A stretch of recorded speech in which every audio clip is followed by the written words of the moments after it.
This is Jarrod Horak, and I have a special Haskell preview for all of the racing fans. In this video, I team up with Tom at Trackside Profits. We go over some of the Haskell history and go through the 2025 contenders and share our top picks. I hope you enjoy our Haskell video. Haskell Stakes is coming up this Saturday. It's a $1 million Grade 1 race on the dirt. It has a lot of history to this race. One of my favorite Haskell memories was Go Rocket Ride, coming back to beat Mage there. I always had a special place for him, and I just thought he was going to run a big race. I had the Exacta, and that was probably my favorite Haskell, although there was so many to talk about. You know, we had a filly winning. We had some disasters a couple of years ago with Hot Rod Charlie when he clipped heels with Mandaloon or a Midnight Bourbon. So many great Haskell races. What's your favorite race from the memory from the Haskell? One of my favorites is horses that I actually, because the Preakness is my hometown race.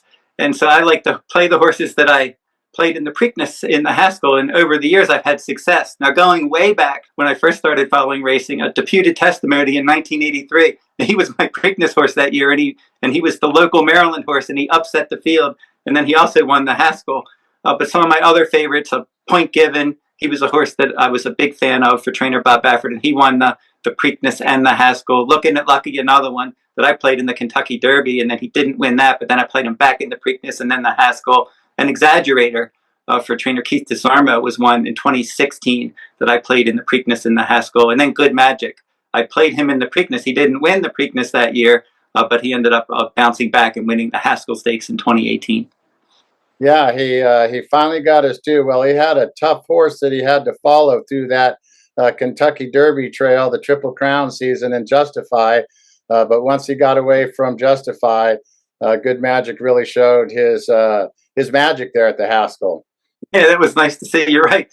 With Justify, he was second behind that one in the Kentucky Derby. And then in the Preakness, he was dueling with Justify, and he missed by a half length, I think, finishing fourth. It was a real battle there. And Bravazzo for trainer D. Wayne Lucas ended up finishing second that day behind Justify. And I did have the trifecta in the Preakness that year. But Good Magic, once he was able to get away from Justify, was able to get his Grade 1 win there. Yeah. Well, do we have a case of that this year where you have a horse like Journalism who won the Preakness and maybe it's just a cut above the rest of these horses here, and even if the other horses run their best, that he's the top pick? Or do you think there might be some other horses in this field that maybe could upset Journalism? He's definitely the most likely winner, and he's trying to become the sixth horse to win the Preakness in Haskell. Point Given, Big Brown, Rachel Alexandra, Looking at Lucky, and Triple Crown winner American Pharaoh. They all won the Preakness and Haskell. And now Journalism's going to try to do the same thing. The key with Journalism, I think, obviously, is this is his sixth start of the year, and he's had a lot of traveling, going from California to Kentucky to Maryland to New York, back to California. Now he's in New Jersey. So he's been very busy this year, but he just continues to run his race no matter what. And with no sovereignty in here, your Derby and Belmont winner, with him not in here, Journalism certainly is the most likely winner and the classiest horse on paper. Yeah, I agree with you. I think if he runs back to his form, even his worst buyers are better than others in here top. I think that he will win this. But there are some other horses in here that are classy and are improving, some lightly raced horses. Let's talk about Gosger. Now, Gosger's one that I think could run a big race here. I know his trainer, Brendan Walsh, and his jockey, Louis Saez, after that Preakness, said that they were proud of the horse, even though he got chopped down there by the amazing run at the end by Journalism, but that they thought that the horse was going to improve. And I put a lot of weight into that. What do you think about Gosger's chances? Yeah, he's got a good shot, too, because he's so lightly raced that you mentioned. 4 starts, 2 wins in 2 seconds, and he almost defeated Journalism in the Preakness, but he did get a perfect trip. He had that outside post in a 9-horse field. He was tracking from second. He was able to take over the lead, and Journalism in the stretch got in all of that trouble on the inside with Clever Again, goal-oriented, and Journalism in a boxing match, basically. And Journalism was able to fight his way through all of that and run down Gosger, who had a 5-length lead in the stretch. So you got to figure if he couldn't beat him with that kind of trip, journalism's probably going to have to get in trouble again for Gosger to win. But obviously, lightly raced, on the improve. His speed ratings are rising. He's got tactical speed, good connections. He should run a quality race. Yeah, I agree with you. Maybe it's just a case that journalism doesn't run his best race. He's one of those horses that seems to be able to run off short rest and keeps continuing to put up good races. But if he doesn't run his best race, you mentioned the Preakness there, how he ran down Gosger after all that trouble. He kind of seems to find trouble. I've watched him a couple times out here at Santa Anita, and I remember, I believe it was the San Felipe, where he kind of got checked and shuffled back before rallying for the victory. And then he kind of had a stumble. He seems like he always has a little something going on, but then just ends up grinding away for the win, unless he's facing Sovereignty. Yeah, that was the Santa Anita Derby that he got in that trouble, and it was Barn, a Bob Beffer trainee, that had him hemmed in, and he was. I think that the two races that he got in the most trouble was the Santa Anita Derby, and then also the Preakness Stakes, and he had inner posts in both of those. I think being down on the inside has cost him trouble before, and I wouldn't be surprised down on the inside maybe again if he's going to get in trouble, because two of his main rivals you have towards the outside with Gosger should work out a clean trip, and then goal-oriented as well. Two horses that ran in the Preakness Stakes, and they should both have clean trips from outer posts. And it's possible if journalism doesn't have the cleanest trip, gets down on the inside, maybe he just has to wait a little while and they get the jump on him. Maybe one of those horses could pull off the upset. Yeah, I agree. Now, a horse that isn't quite as lightly raced, Burnham Square, we've seen his talent in the Bluegrass. He had to go 5 wide in that one and came around and chased East Avenue down. And then we saw him last out kind of get, in the Kentucky Derby, he had an excuse like a lot of horses. He got beat up and shuffled back, and he still rallied. He got 6th place. It wasn't embarrassing. He picked up a lot of horses late, but a lot of horses were just dropping anchor and going the other way at that time. But he came back in the Matt win there and got second. He kind of chased East Avenue around. East Avenue didn't have a lot of pressure on the lead. He kind of had a comfortable lead. Kind of did what Bob Baffer likes to do: get ahead, slow down the fractions a little bit, and then you have enough in the tank to turn the tables like he did on him in the Bluegrass. What do you think about Burnham Square? He's been right around in the mid-90s for his buyers. Any chance that he improves or picks up a piece or wins this one? I think to hit the board, certainly he's a horse that you can look at. It's not impossible that he would win. A scenario that would allow him to win would most likely be a pace meltdown, kind of like the Bluegrass, where the Bluegrass, they had a fast pace there, and he came from 11 lengths back, and he just got up at the end to win by a nose at 4-1 odds. And the Kentucky Derby seemed a little closer to the pace than I would have thought he would have been. Like you said, didn't have the greatest trip, and he ended up finishing 6th of 19. And then in the Matt win, 4-horse field, East Avenue controlling the pace. That's not the kind of scenario that Burnham Square is going to excel at, but he still ran a good race. He only lost by a half length. Most likely that was just a means to an end. They wanted to run him after the Derby to get him to this Grade 1 race, and the extra distance definitely helps him. He's 1 for 1. He's a Grade 1 winner at this distance, and if the pace does heat up, he'll be finishing. And we're talking about a lot of the horses that we think could hit the board or possibly win. There's a few horses in here that I don't think have much of a chance, but could be very interesting in the pace. You have a horse like Bracket Buster that might want to get out in front. I could see a scenario where the pace does get pretty hot. How do you feel it's going to go?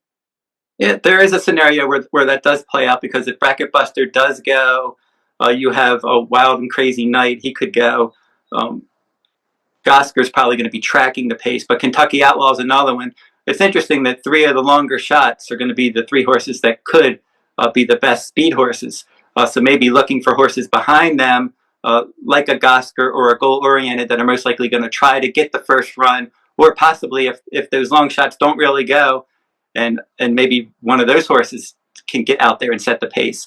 But the most likely scenario is that those long shots will be mixing it up early, and those trackers like goal-oriented and Gosger and then you're going to have journalism probably towards the inside and right behind those horses. So it'll be an interesting chess match going on.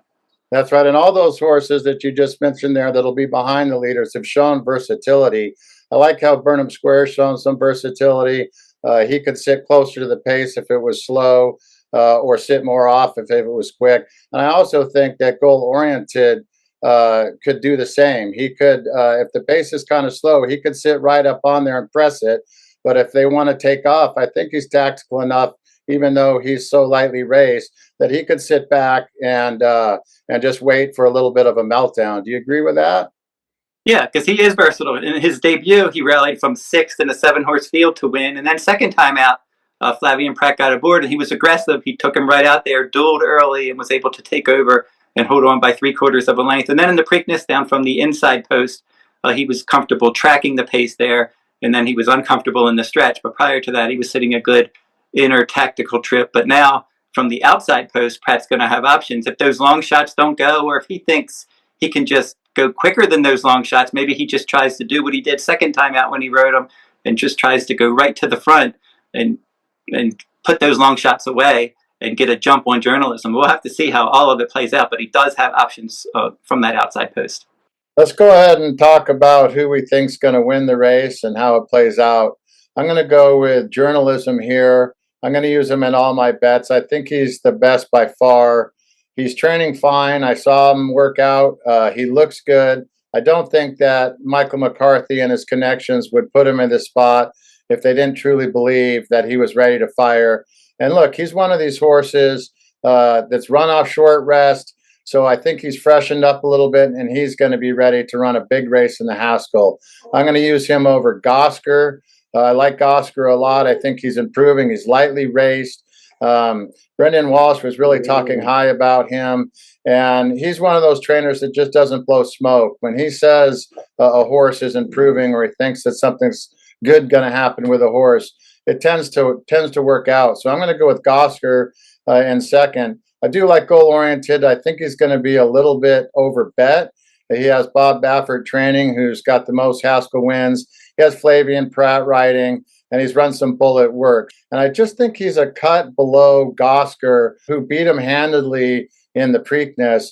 Even before that trouble, that was not in question. So I think they're going to continue on the same path. Journalism's going to win, and Gosger is going to come in second, and that's how I'm going to play it. How do you see this one playing out, Jarrod? Thanks for sharing your picks, Tom. Journalism does seem like he's going to be a tough customer in this event, but I'm going to try to beat him with goal-oriented. Now, I'm not way against journalism by any stretch of the imagination. He was my top pick in the Santa Anita Derby in all 3 Triple Crown Series races, and he ran well in all of those races and is the most likely winner of the Haskell, especially with Sovereignty not in there. Now, I am a bit concerned about all of journalism's races and traveling this year, and if he runs into any sort of trouble down on the inside or is not quite at his best, a horse like goal-oriented might be able to jump up and bite him. Now, goal-oriented is making his 4th career start on Saturday, and he is all upside for 9-time Haskell winning trainer Bob Baffert. He's versatile, and you just know that Flavien Prat will give him every chance to succeed from the outside post. His recent workouts have been fast and visually pleasing, and he seems to be maturing nicely this year. Now, journalism did beat him handily in the Preakness, but that was just his 3rd lifetime start, and he was returning in 2 weeks. And he has much better race spacing this time, and he might give the Preakness hero a run for his money in this event. So I'm going to make a win bet on goal-oriented and box him in the exacta with journalism, and my top 4 Haskell picks, 8, 2, 4, and 6. And I hope you enjoyed this special look at the Haskell, and thanks again to Tom from Trackside Profits for joining me in this video preview. Leave a comment if you like this format, and if you would like to see me and Tom team up again in the future for some of these video previews. And like, share, and comment on these videos if you like them. Subscribe to my channel as well. It's free to subscribe. And until next time, good luck at the races.